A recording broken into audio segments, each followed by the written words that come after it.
다시 교독하겠습니다. 에베소서 1장 1절 제가 먼저 읽습니다. 하나님의 뜻으로 말미암아 그리스도 예수의 사도된 바울은 에베소에 있는 성도들과 그리스도 예수 안에 있는 신실한 자들에게 편지하노니 우리 아버지와 주 예수 그리스도께서 은혜와 평강이 너희에게 있을지어다. 찬송하리로다. 하나님 곧 우리 주 예수 그리스도의 아버지께서 그리스도 안에서 하늘에 속한 모든 신령한 복을 너희에게 주시되 곧 창세전에 그리스도 안에서 우리를 택하사 우리로 사랑 안에서 그 앞에 거룩하고 흠이 없게 하시려고 그 기쁘신 뜻대로 우리를 예정하사 예수 그리스도로 말미암아 자기의 아들이 되게 하셨으니 이는 그가 사랑하는 자 안에서 우리에게 주시는 바 그의 은혜의 영광을 찬송하게 하려는 것이라. 함께 읽겠습니다. 우리는 그리스도 안에서 그의 은혜의 풍성함을 따라 그의 피로 말미암아 속량된 절세사를 받았느니라. 아멘. 우리가 한 달 동안 은혜에 관해서 이야기를 나누고 있습니다. 이 은혜라는 단어 자체가 구약에서는 헤세드라는 단어에서 나왔고요. 신약에서는 카리스라는 헬라어에서 은혜로 번역이 됩니다. 사실 여기에 대해서는 얘기가 많아요. 사실 은혜라는 단어 자체가요. 여기 해자 있잖아요. 이 해자가 이제 불교 용어에서 나온 겁니다. 그래서 은총이라고 바꿔야 된다라고 이야기를 해서 요즘 새롭게 번역된 성경들 중에서는 이 은혜를 은총으로 번역한 성경들도 참 많아요. 그런데 저는 굳이 꼭 그래야 되나 하는 생각이 듭니다. 어쨌든 은혜라는 이 말씀에 대한 여러분들의 개념이 있죠.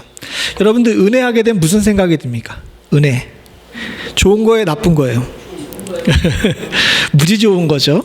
그럼 은혜라고 하면 여러분들이 드는 첫 번째 생각이 뭡니까?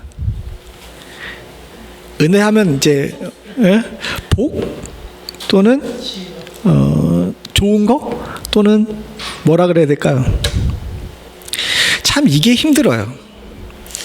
은혜라는 말을 교회에선 굉장히 좋아하고 많이 쓰고 있는데 막상 은혜가 뭐냐고 라고 물어보게 되게 되면 여기에 대해서 이야기하기가 참 쉽지가 않음을 우리가 지난 몇 시간 동안 계속 봤습니다. 그만큼 광범위하고 또 그만큼 어려운 단어가 이 은혜입니다.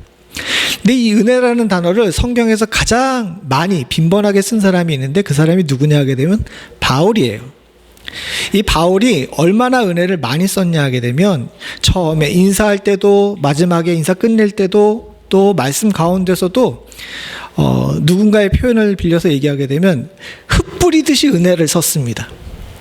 오늘 우리가 읽은 본문은 아니지만 예배소서도 마찬가지입니다. 예배소서 1장 2절을 보게 되면 뭐라고 시작합니까?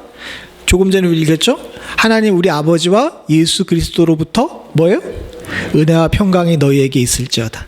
마지막에 이 끝날 때 6장 24절에 뭐라고 얘기했냐면 우리 주 예수 그리스도를 변함없이 사랑하는 모든 자들에게 은혜가 있을지어다.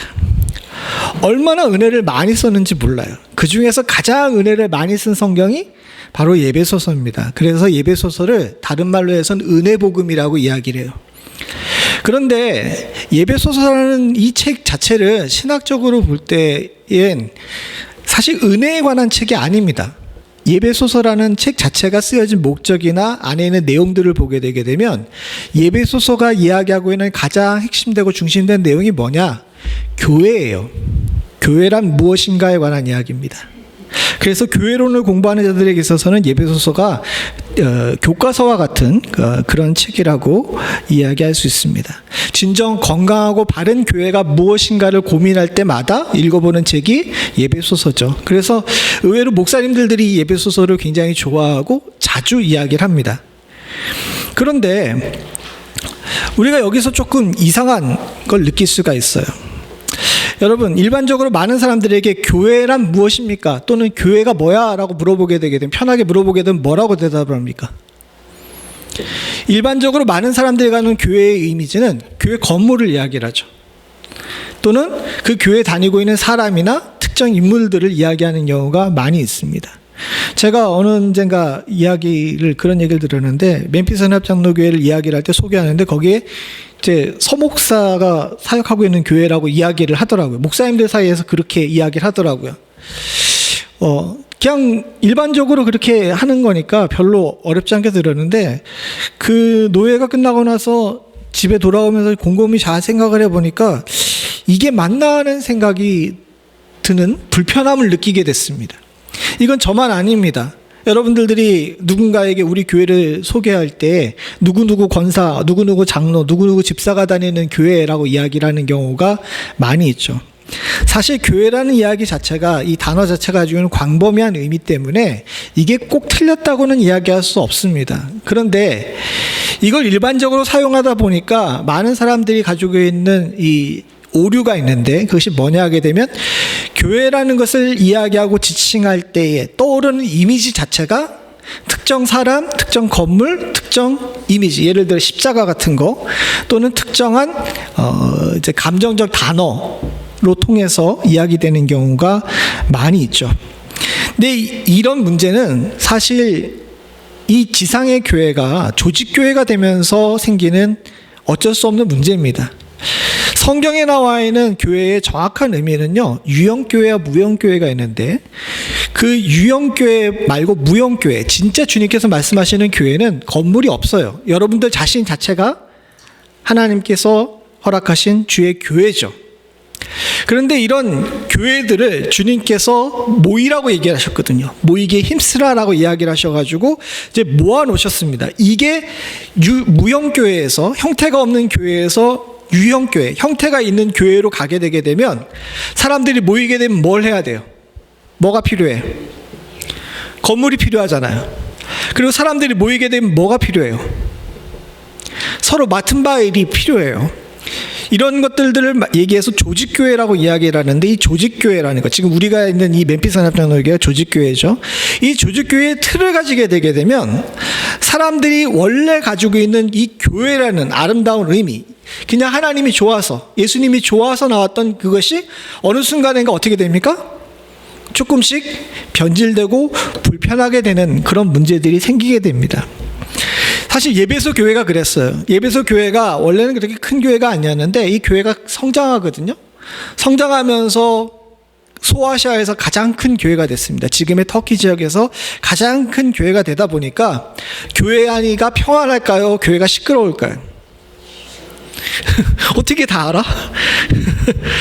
이 교회가 성장하게 되게 되면 자연적으로 아까 얘기한 것처럼 무형교회가 조직교회가 되면서 시끄러울 수밖에 없어요.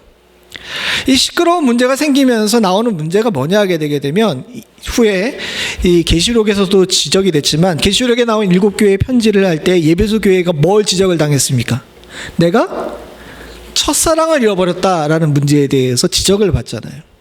교회가 냉랭해지게 되고 원래 교회라는 이 그림을 잃어버리게 되는 문제가 생기게 됩니다. 이때 사도 바울이 예배소 교회에게 교회란 무엇인가를 가르쳐주기 위해서 예배소서를 쓰면서 이야기를 하는데, 참 놀랍게도 사도 바울이 교회를 설명하면서 이야기하는 단어가 은혜라는 거예요. 이게 굉장히 중요합니다. 사도 바울은 이 교회라는 것을 이야기를 하면서 5절부터 6절 같이 한번 읽어보죠. 시작. 그 기쁘신 뜻대로 우리를 예정하사 예수 그리스도로 말미암아 자기의 아들이 되게 하셨으니, 이는 그가 사랑하시는 자 안에서 우리에게 거저 주시는 바 그의 은혜의 영광을 찬송하게 하려는 것이니라. 사도 바울은 교회를 설명하면서 뭐라고 얘기하냐게 되면, 우선 첫 번째는 뭐냐, 하나님께서 죄사함을 통해서 자기의 자녀된 사람들이 모여있는 것이 교회인 거예요. 이게 첫 번째입니다. 교회를 정의할 때. 그러니까 여러분들이 죄사함을 통해 가지고 하나님께서 자녀로 삼아주신 분들이 바로 여러분들인 거예요. 그리고 여기 모여있는 겁니다. 그런데 모여서 뭐를 하냐, 모여서 뭐 해야 돼요? 거저 주신 바 그의 은혜의 영광을 뭐 하기 위해서? 찬송하기 위해서니. 교회라는 것 자체를 설명할 때 사도 바울은 두 가지를 얘기하는데, 하나는 죄사함을 통해서 자녀가 된 사람들이 모여있는 곳, 또 하나는 뭐라고요? 이 주신 바 은혜에 감사해서 하나님께 은혜의 영광을 뭐 하는 곳? 찬송하는 곳이 바로 교회라는 거죠. 따라서 사도 바울은 이 교회라는 것을 이야기하면서 은혜가 빠질 수 없다라는 사실을 강조하고 있는 겁니다. 이걸 조금 더 편하게 읽어보기를 원합니다. 표준세 번역 똑같은 본문인데 같이 한번 읽어보죠. 시작. 그리고 하나님의 기뻐하시는 뜻대로 예수 그리스도로 말미암아 우리를 하나님의 자녀로 예정하셔서 하나님의 사랑하시는 아들 안에서 우리에게 거저 주신 하나님의 영광스러운 은혜를 찬미하게 하셨습니다. 저기 딱 6장에 나와 있는 것이 교회예요. 그리고 교회가 해야 될 일이고요. 우리 교회는 저런 교회가 됐으면 좋겠습니다. 오늘 교회 가가지고 사람 얼굴 보기 위해서 오는 것이 아니에요. 그죠? 하나님의 영광스러운 은혜를 뭐 하기 위해서? 찬송하고 찬미하기 위해서 우리가 교회에 나와 있는 겁니다. 교회가 이 모양을 잃어버리고 이것 외에 다른 목적으로 서게 되게 되면요, 그때부터는 교회가 아니에요. 제가 종종 얘기하는데 커뮤니티 센터입니다. 오늘날 교회들이 많은 부분에서 세상의 욕을 먹고 빛과 소금의 역할을 못하며 땅에 떨어져서 밟히는 이유가 뭐냐? 저 명확하고 근본적인 교회 역할을 상실해버리고 사람을 중심으로 모이고 하나님 외에 다른 것들에게 가치를 두고 주께 영광 돌리고 찬미하는 일 말고 사람에게 영광을 돌리는 일들에 힘을 썼기 때문에 교회가 교회로서의 역할을 제대로 감당하지 못하게 되는 거죠. 이건 현재 있는 교회들을 욕하기 위해서 그런 것이 아닙니다. 아까 전에 말씀드린 것처럼 무형교회가 조직교회가 되게 되면 자연스럽게 이런 부작용들이 생길 수밖에 없어요. 그러니까 사도 바울은 에베소 교회에게 이런 얘기를 하면서 주의하라는 겁니다. 우리가 그렇게 될 수 않도록 계속해서 뭐 해야 된다? 노력해야 된다는 거예요.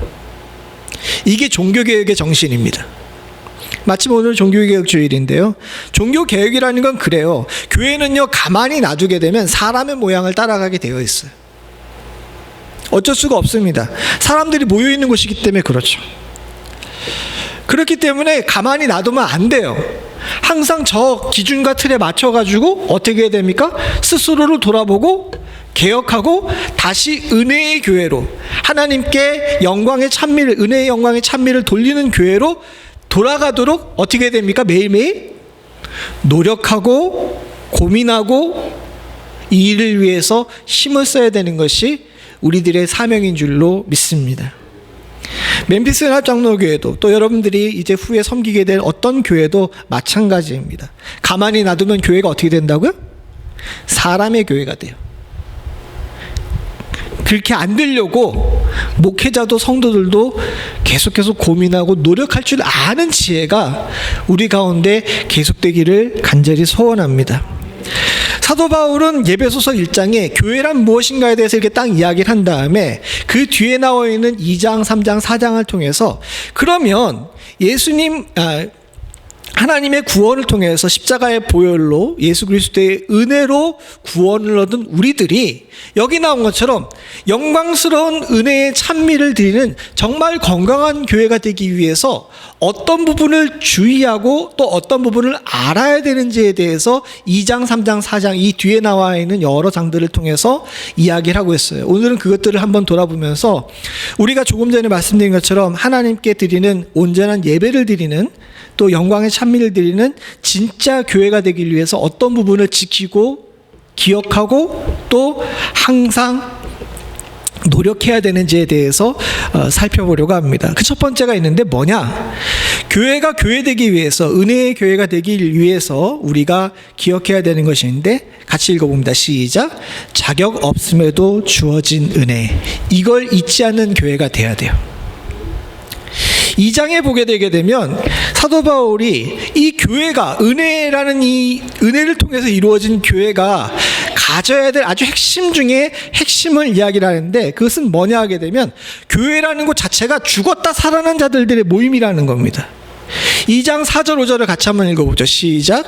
긍휼이 풍성하신 하나님이여 우리를 사랑하신 그 큰 사랑을 인하여 허물로 죽은 우리를 그리스도와 함께 살리셨고 너희는 은혜로 구원을 받은 자니라. 사도 바울은 먼저 교회가 본질적으로 여기 나온 것처럼 허물로 죽은 자들이 다시 살아난 사람들의 모임이라는 겁니다. 이걸 우리가 잊어서는 안 됩니다. 더불어 강조하는 것이 뭐냐 하게 되면 저기 빨간 것이 있잖아. 뭡니까? 예, 우리가 자격이 있어가지고 구원을 얻은 것이 아니라는 거죠. 우리의 다시 살아남의 은혜는 자격이 있어서 그런 것이 아니라 하나님의 풍성하신 긍휼에서 비롯된 큰 사랑에서 그냥 거저 주신 거라는 겁니다. 이걸 잊지 않아야 돼요. 이걸 사도 바울이 조금 더 구체적으로 설명했는데 그 설명하면서 나온 단어가 있는데 그게 뭐냐 하게 되면 선물이라는 단어입니다. 요 4장 5절을 갖다가 조금 더 확대해서 특별히 너희 은혜로 구원받은 것이니라는 것을 더 확장해서 설명한 것이 8절 9절인데 8절 9절 같이 한번 읽어봅니다. 시작.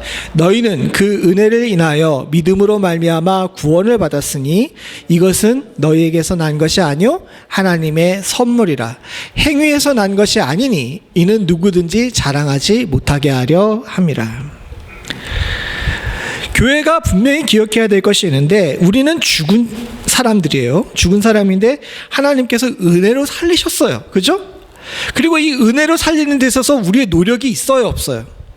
없습니다. 자격이 없다는 것을 우리가 분명히 기억해야 됩니다. 즉 여기에 나와서 우리가 예배드리는 것은요 우리의 공로나 우리의 힘으로 되는 것이 아니라는 거죠. 그리고 하나님께서 이것을 갖다가 주신 이 메커니즘을 설명하면서 나온 단어가 선물이에요. 선물. 근데 이 선물은요, 이 귀한 선물은 착한 아이들에게만 주어지는 것이 아닙니다. 왜 그렇잖아요. 성탄절에 보게 되게 되면 누구에게 산타 할아버지가 선물을 줘요? 착한 아이에게 선물을 주잖아요. 울면 안 돼, 울면 안 돼 이러면서 이제 착한 아이들에게만 선물을 줍니다. 그러다 보니까 많은 사람들이 생각할 때 선물이라는 것 자체가 착한 행동하는 사람들에게 주는 이제 그 기프트라고 생각을 하죠. 그런데 아닙니다. 사도 바울은 본질적으로 나와 있는 이 성경에 나와 있는 선물이라는 것 자체가 받을 만한 자격이 없는 자들, 받아서는 안 되는 자들이 하나님께로부터 이유 없이 받는 것을 선물이라고 표현을 하고 있어요. 교회는 그런 자들이 모여 있는 겁니다. 그리고 이렇게 자격 없는 자들에게 선물을 주셔서 교회로 모아주신 이유가 있는데 뭐 때문에 그렇게 하신 거예요? 예, 9절에 나온 것처럼 누구든지 자랑하지 못하게 하려는 거죠. 아까 전에 얘기한 것처럼 예배소라는 교회 자체가 무형교회에서 조직교회로 그냥 한두 사람이 좋아서 모이던 교회에서 이제 어쨌든 건물이 있고 사람들이 모이는 이 교회로 바뀌어져 갑니다. 바뀌어져 가다 보니까 이 사람들이 모이게 되면 뭘 하게 돼요? 비교를 하게 되잖아요. 이 비교를 하면서 사람들이 견주어 자랑하려고 합니다. 참 안타까운 현상인데 이건 인간이 모이게 되면 어쩔 수가 없는 일인지도 몰라요. 예수님의 제자들을 생각해 보죠. 제자들이 사실 솔직히 말하게 되면 처음 예수님이 불렀을 때에는 다들 어떤 사람들이었습니까? 어부였죠. 또 세리였죠. 테러리스트였습니다. 여심당원 같은 경우는 테러리스트거든요. 다들 보게 되게 되면 개 중에 몇몇을 제외하고는 솔직히 말하게 되면 쟤들을 왜 불렀나 싶은 사람들을 불렀어요. 그죠? 그래서 부를 때에는 모두 다 어떻게 합니까? 주의 부르심이 어떻게 돼요? 감격해요. 베드로 얘기를 생각해 볼까요? 베드로에게 깊은 곳에 가서 그물을 던지라라고 얘기해서 그물을 던졌어요. 고기를 많이 건졌어요. 갔다 와가지고 베드로가 한 얘기가 뭐냐 하게 되면 나를 떠나시옵소서. 나는 감당하지 못하겠습니다라고 이야기하면서 굉장히 낮아졌습니다. 그런데 불과 1, 2년 뒤에 예수님한테 가가지고 어떻게 합니까? 얘들 뭐예요? 12명이 모여가지고 뭐하고 있습니까? 누가 크냐라고 싸우잖아요. 그리고 예수님이 돌아가시기 직전까지 저들의 관심사는 뭡니까? 누가 높은 자리에 앉을까? 이게 관심사잖아요. 사람이라는 게 그래요. 사람이라는 게 아무리 낮은 자리에서 은혜와 긍휼로 이렇게 거둠을 받았다 하더라도 시간이 지나게 되게 되면 다 뭘 생각하게 됩니까? 자기 자신을 생각하게 되고 자신의 조그마한 공로를 생각하게 됩니다. 베드로가 이야기하잖아요. 누구든지 부모를 버리고 자식을 버리고 재산을 버리고 나를 따르는 자들이 복되다라고 얘기합니까? 바로 베드로가 뭐라 그럽니까? 우리가 그러잖아요. 그 얘기는 뭡니까? 나는 쟤들보다 낫지 않냐라고 이야기를 하면서 주님께 뭐 달라고 이야기를 하는 거죠. 이건 인간의 본성이에요. 모이게 되게 되면 견주어서 비교하고 그리고 그런 것들로 자기의 자랑거리를 삼으려고 합니다. 사도 바울은 2장에 벌써 이야기를 하면서 자격 없는 은혜를 이야기한 것은 교회가 가지고 있는 이 유형교회가 가지고 있는 본질적인 이 약점에 대해서 주의할 것을 이야기를 하는 겁니다. 행위의 공로를 통해 가지고 교회에서 많은 사람들이 서로의 등급을 나누는 경우가 많습니다. 많은 사람들이 자격이 없는 공평한 은혜를 누리려고 이 자리에 나왔는데 막상 교회에 나와서 하는 행위를 보게 되게 되면 저 사람은 재산이 얼마인지, 저 사람은 얼마나 공부했는지, 저 사람은 사회적 위치가 얼마나 있는지, 또는 저 사람 예수를 얼마나 오래 믿었는지, 저 사람은 헌금을 얼마나 많이 했는지, 이런 것으로 서로를 계급을 나누고 자랑하더라는 거예요. 사도 바울은 경고합니다. 아무리 놀라운 은혜를 받았다 하더라도 교회에 나와서 그런 것 자랑하는 것은 돼요, 안 돼요? 안 됩니다. 여러분 그거 아세요? 하나님도 편애하십니다.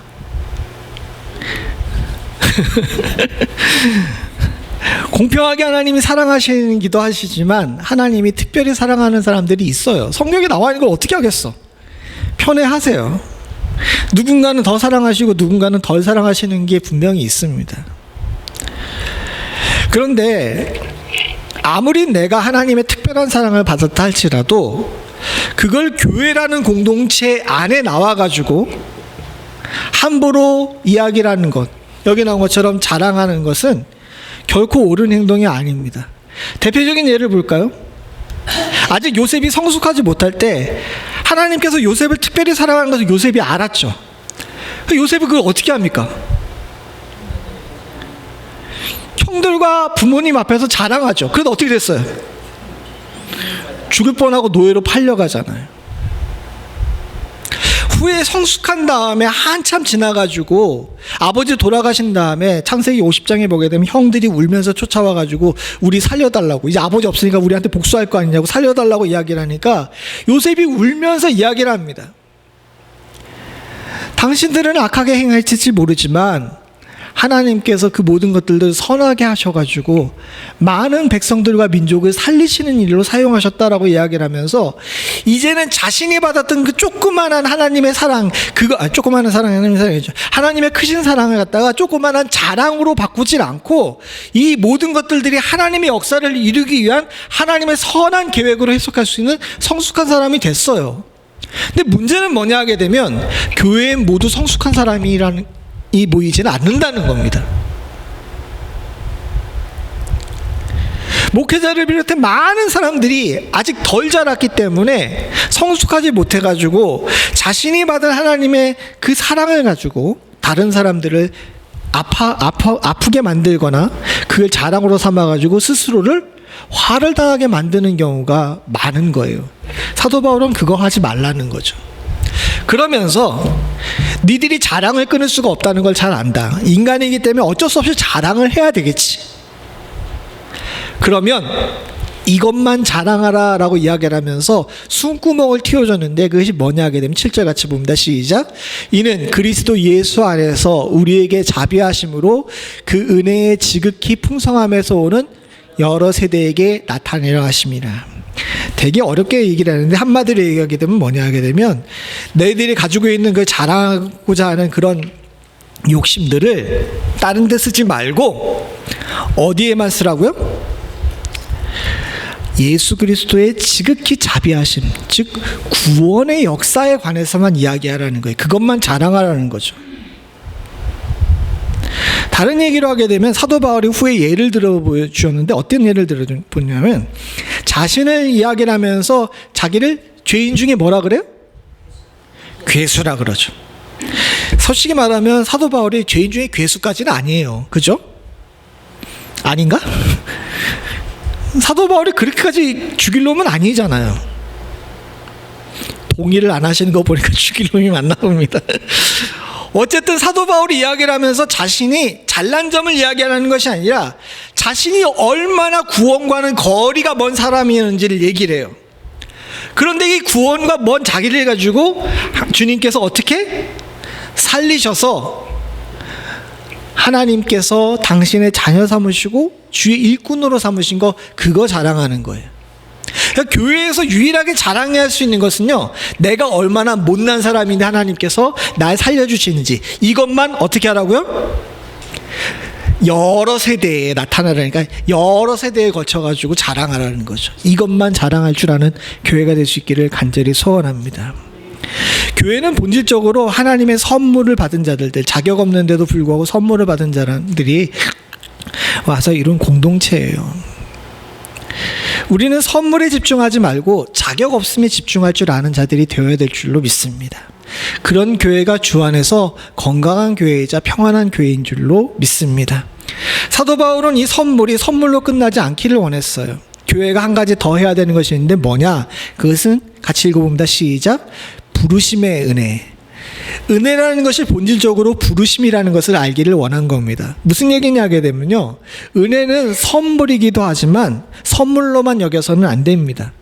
은혜는요, 주님께서 주시는 소명이에요. 선물이자 소명입니다. 사도 바울은 이것을 본인이 절실하게 느꼈어요. 다메섹으로 가는 길에 예수님을 만났잖아요. 예수님을 만나면서 자신이 죽을 길로 가던 자가 다시 생명을 얻는 놀라운 선물을 얻었습니다.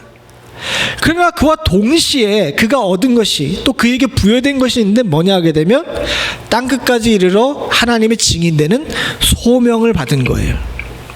그래서 사도 바울은 3장에 자신이 이방인의 사도로서 부름받은 것에 대해서 이야기를 하면서 이렇게 이야기를 합니다. 위에 있는 것은 우리 성경이고 밑에 있는 것이 표준세 번역인데, 우리 성경보다는 표준세 번역이 이 번역을 잘 번역했기 때문에 표준세 번역으로 읽어보려고 합니다. 밑에 거 한번 읽어보죠. 시작. 여러분들을 위하여 하나님께서 나에게 은혜로 이 직분을 주신 것은 여러분이 이미 들었을 줄로 압니다. 자신이 직분 받은 것이 뭐 때문에 나왔던, 뭘로 인한 거라고 얘기를 해요? 은혜로 받은 거예요. 은혜는요, 하나님께서 내게 주시는 피상적인 복이 아닙니다. 은혜는요, 여러분들을 살리시는 일이고 저를 살리는 일인과 동시에 저와 여러분들에게 하나님 나라를 위해서 살고자 하는 여러 소명을 주셨어요. 직접적으로는 목사로 부른 저의 소명도 있지만, 여러분들이 가지고 있는 가정에서의 아버지, 어머니, 남편, 아내, 그리고 여러분들의 직장에서 여러분들의 소명, 이런 소명들을 주님께서 주시는 줄로 믿습니다. 사도 바울은요, 자신이 감당하고 있는 이 사역이 자신의 정체성이나 자신의 성격이나 훈련에서 나온 것이 아니라 그냥 은혜에서 비롯된 것이라고 얘기를 해요.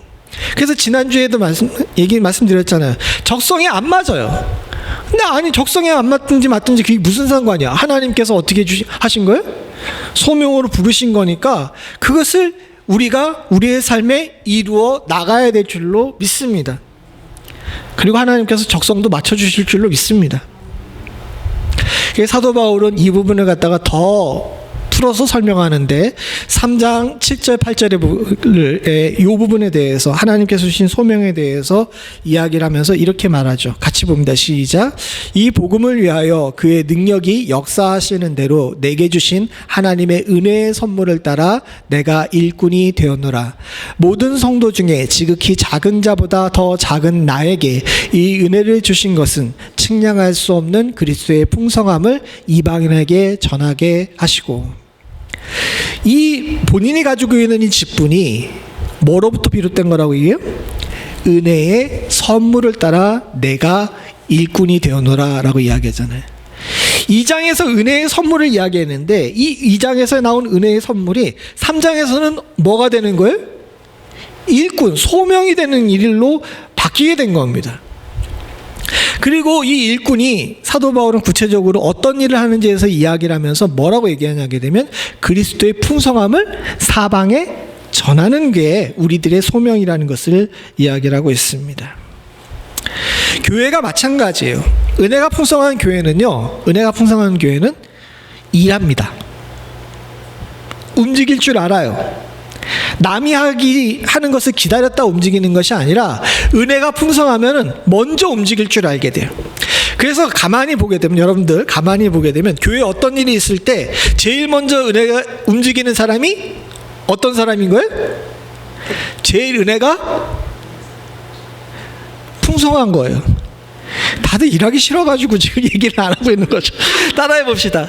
제일 먼저 움직이는 사람이 제일 큰 은혜를 받은 사람이다.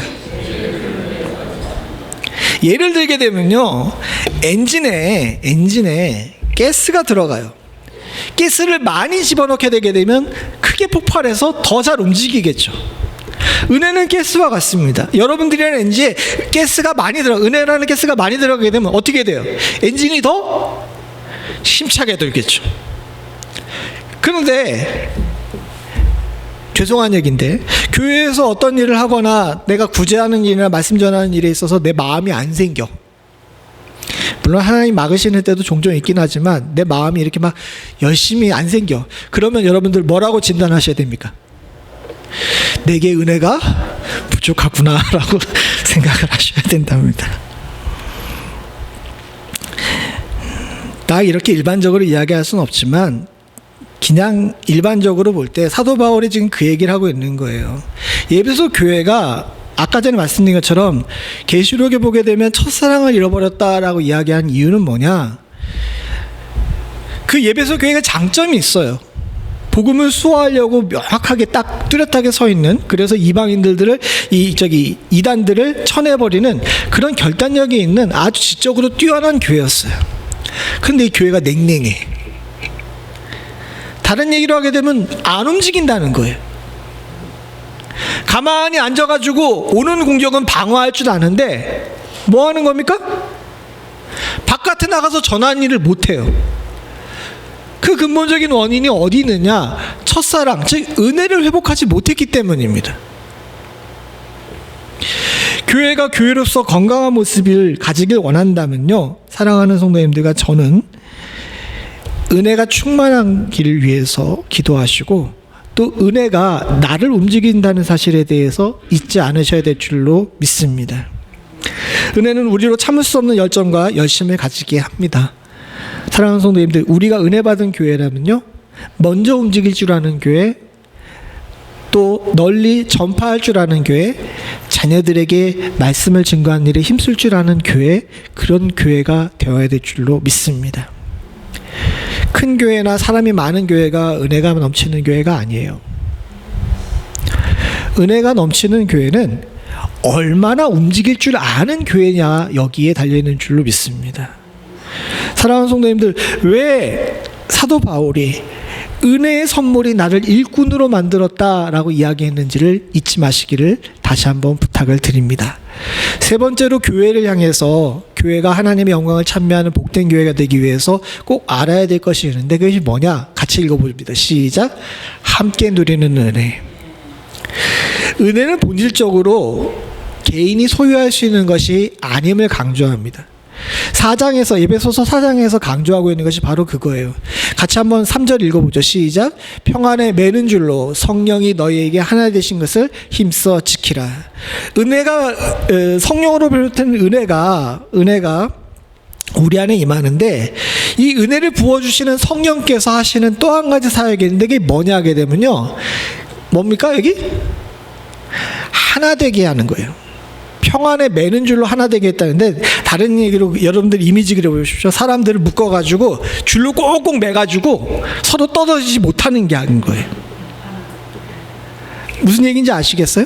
아까 전에 말씀드린 것처럼 2장에 나온 것처럼 죽었던 자들을 다시 살리셔서 하나님의 아들 되게 하셨다고 얘기를 했는데, 그 얘기는 뭐냐 하게 되면 저와 여러분들이 다 뭐가 됐다는 거예요?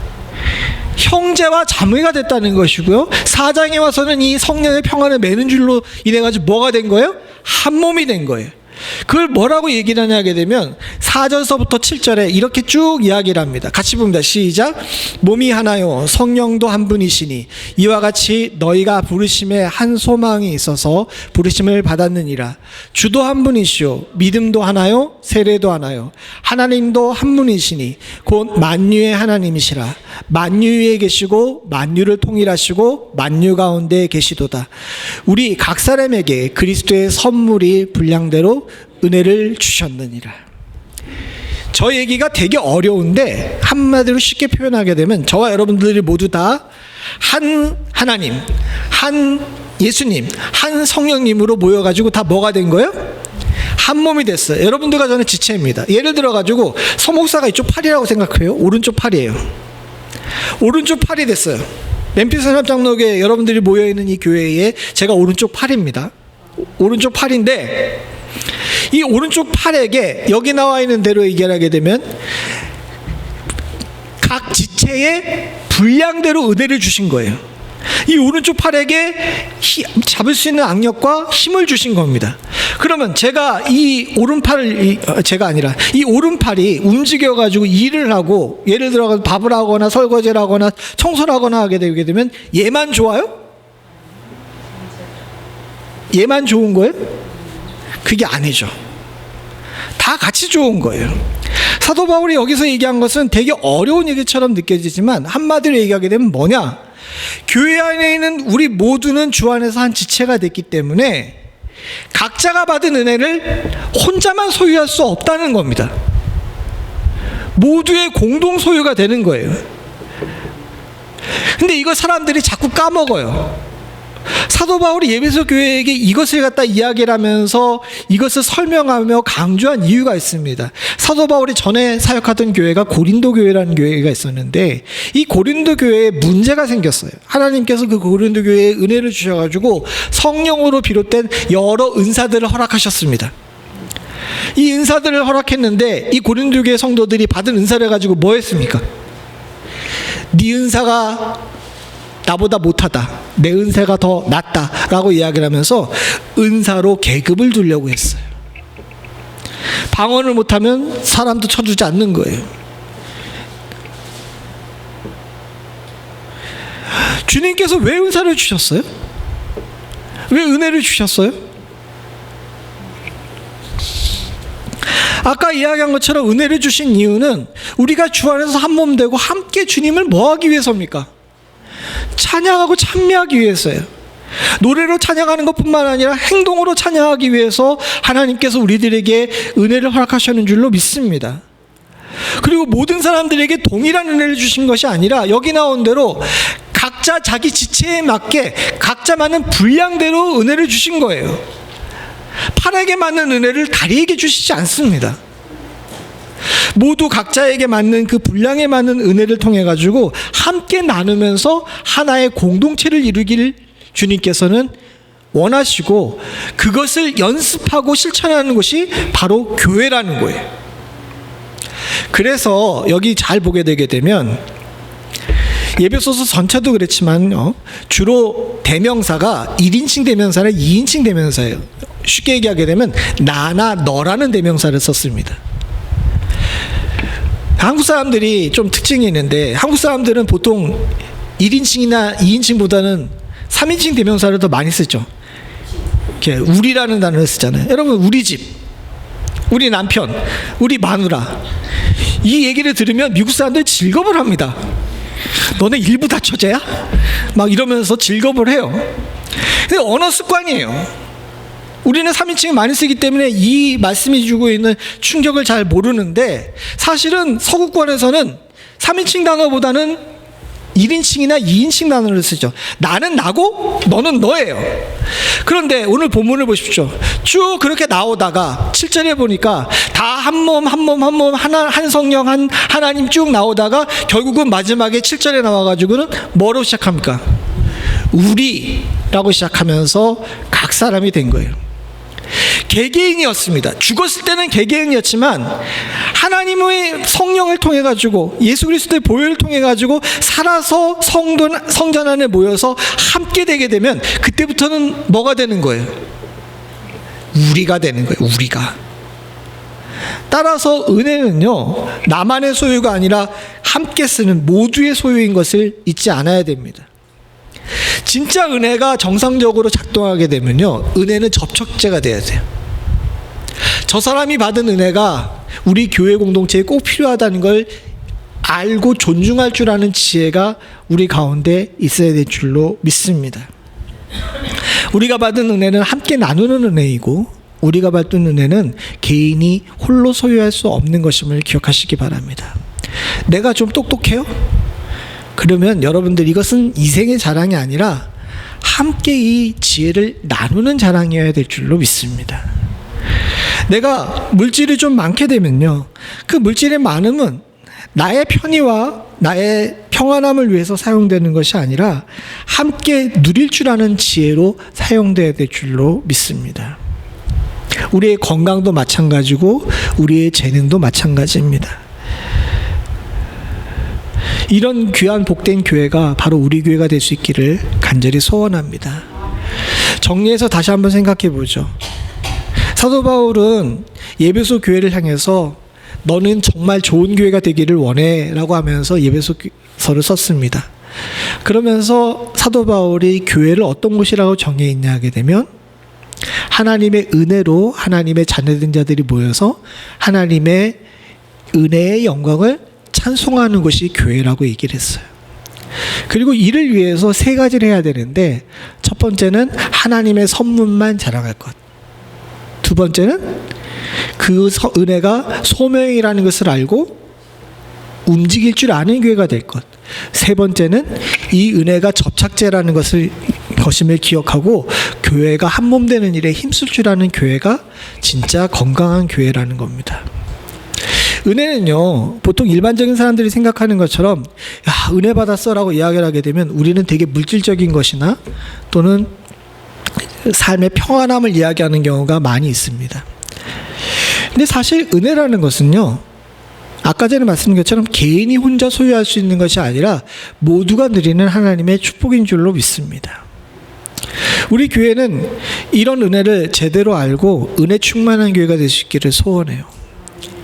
그래서 교회 안에선 아까 사도 바울이 했던 것처럼 누가 더 죄인인지에 대해서 이야기할 수 있는 교회, 그리고 사도 바울이 이야기한 것처럼 먼저 일어나서 움직일 줄 아는 교회, 그리고 누군가 은혜 받았으면 박수 쳐주면서 내일처럼 기뻐할 줄 아는 교회, 그런 교회가 될 수 있기를 간절히 소원합니다.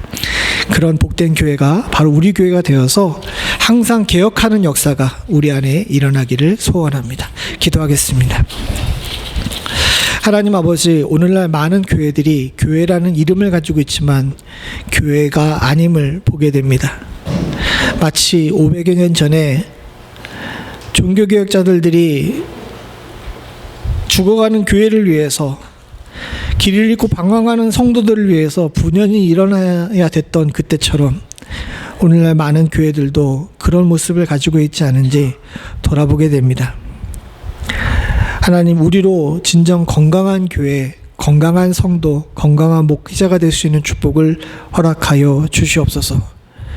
오로지 주님을 찬송하고 영광 돌리는 일만 힘쓸 줄 아는 복된 교회와 성도 될 수 있도록 주님 도와주시옵고, 이 일을 위해서 이생의 자랑이 아닌 하나님의 은혜의 영광을 찬송할 수 있는 자, 하나님 주께서 주신 은혜가 내게 새로운 힘이 되어서 하나님 일을 위해 먼저 그의 나라와 그의 의를 구할 줄 아는 자가 되는 그 복된 은혜를, 그리고 이 주신 은혜가 나만의 은혜가 아니라 우리를 위한 은혜임을 기억하고 함께 나눌 줄 아는 지혜가 있기를 간절히 소원하오니, 이 귀하고 복된 은혜가 주의 사랑하는 성도들 가운데, 우리의 가정 가운데 하나님 지금부터 계속될 수 있도록 주여 도와주시옵소서.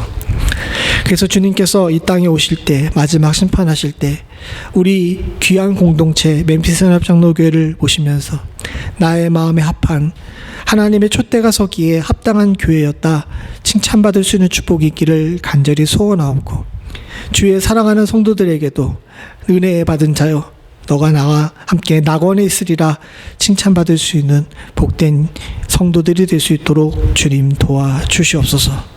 주께서 우리와 함께 하시고 우리를 더욱 은혜 가운데 거하게 하실 줄로 믿사오고 모든 말씀 예수님의 이름으로 기도드리옵나이다. 아멘.